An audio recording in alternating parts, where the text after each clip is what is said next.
भाजपचे नेते विनोद तावडे यांच्या बैठकीत एक मोठं विधान पाहायला मिळालं।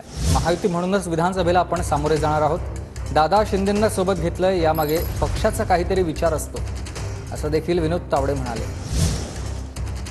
दरम्यान प्रदीप कापसे माझे सहकारी आपल्याला याविषयी अधिक माहिती देतात। प्रदीप, विनोद तावडेंचं हे मोठं विधान आपण बघतोय। सुमित, अगदी बरोबर आहे। खरं तर विनोद तावडे आज एक दिवसीय पुण्याच्या दौऱ्यावरती होते आणि कार्यक्रम झाल्यानंतर त्यांनी भाजपचे आमदार त्याचबरोबर माजी नगरसेवक आणि प्रमुख पदाधिकाऱ्यांची बैठक जी आहे ती घेतली।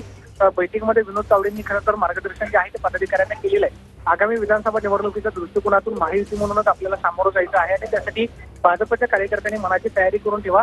अजित पवार त्याचबरोबर एकनाथ शिंदे यांना सोबत घेताना पक्षाचा काहीतरी विचार आहे, त्यामुळे त्यांना सोबत घेतलेला आहे आणि आता सध्याचा काळ जो आहे तो एकत्र राहण्याचा आहे। त्यामुळे विधानसभा निवडणुकीची तयारी जी आहे ती महायुती म्हणूनच एकत्रित करा आणि त्या दृष्टीनं विधानसभा निवडणुकीला सामोरं जा। प्रत्येक वार्डामध्ये जे आहे ते नियोजन करा, म्हणजे विधानसभा सोपी जाईल, अशा पद्धतीचं मार्गदर्शन विनोद तावडे तुम्ही दिलेल्या सविस्तर माहितीसाठी।